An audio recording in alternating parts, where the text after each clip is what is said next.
Manchester United have sacked Ruben Amorim. A deeper problem at Manchester United lies behind the sacking of Ruben Amorim. 14 months, hundreds of millions spent, promises of a new era, but one explosive conference and it was all over. On the surface, it looks simple. Bad results, bad form, manager gone. That's the common story everyone's repeating. But what if it's not actually the real reason why he was fired? Because behind the results, there's a much bigger story.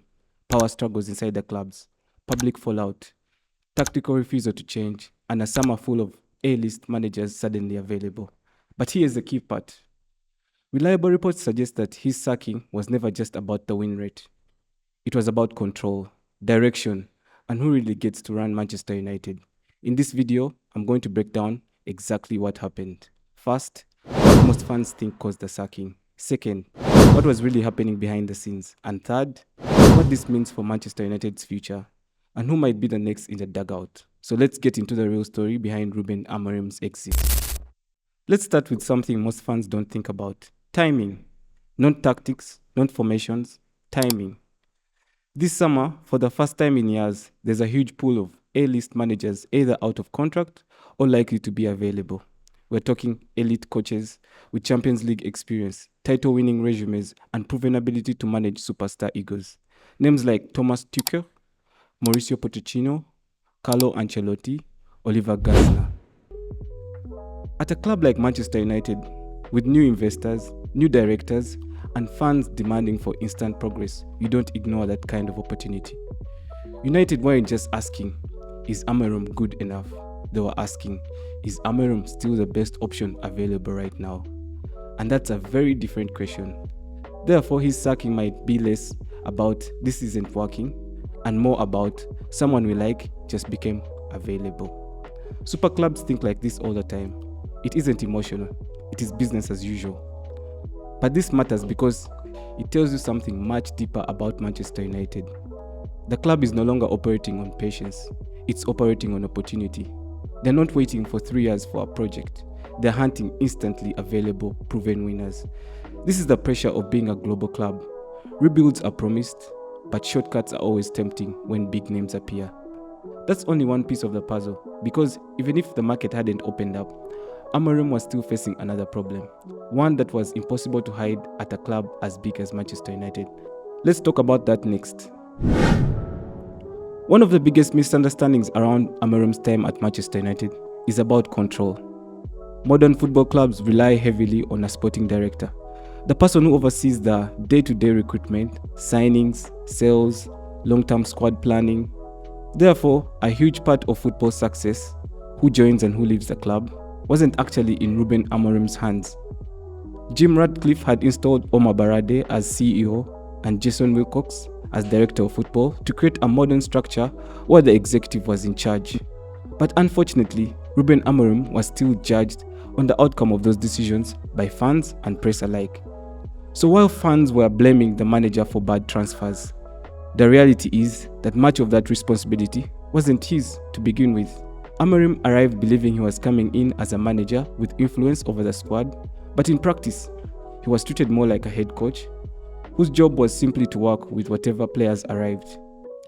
He spoke about transfers he didn't control, about feelings undermined, and about promises that didn't match reality.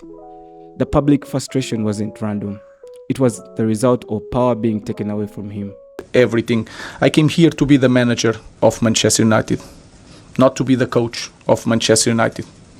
And that is clear. I know that my name is not Tuchel, is not Conte, is not Mourinho, but I'm the manager of Manchester United. And it's going to be like this. Dan Ashworth had warned of the difficulties of starting a football system mid-season. Jason Wilcox agreed with him, but Omar Barade pushed for the appointment of Ruben Amorim anyway, convinced that his historical success from Portugal and charisma would translate into the Premier League. At Manchester United, the question wasn't just, was Amorim good enough? It was he actually given the job he thought he was taking? When power is unclear, when nobody knows whether the manager or the executive, that is the CEO or director of football, is really in charge, tensions build, mistakes happen, and eventually somebody pays the price. In this case, it was Amorim. That confusion over power connects directly to the next point. Because at a club as big as Manchester United, none of these issues stay behind closed doors. They explode into headlines. So let's look at how the spotlight made everything worse. There's something simple but massive that we can't overlook. Manchester United is not a normal football club. It's one of the most high-profile teams in the world. At a club this big, small problems never stay small. They get amplified, debated, and pushed straight into the spotlight. Everything is louder, faster, and more public than anywhere else. Ruben Amorim was determined to stick with his 3-4-3 system. It had brought him glory at Sporting Lisbon. Therefore, he stuck with it religiously, even when it clearly didn't fit the squad available at Manchester United.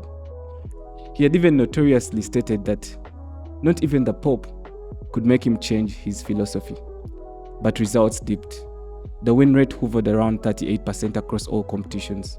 With only 15 wins from 47 Premier League games and 19 defeats, Amorim's longest winning streak was just 3 matches.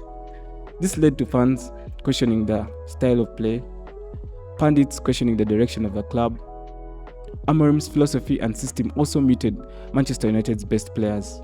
Bruno Fernandes, a naturally attacking midfielder, was forced to play in deeper positions in Amorim's double pivot role. Amad Diallo had to adapt and play as wing-back, forced to defend, yet his instincts screamed attack. But Amorim refused to see all this. At a smaller club, most of this would have stayed inside. But at Manchester United, it became daily headlines around the world.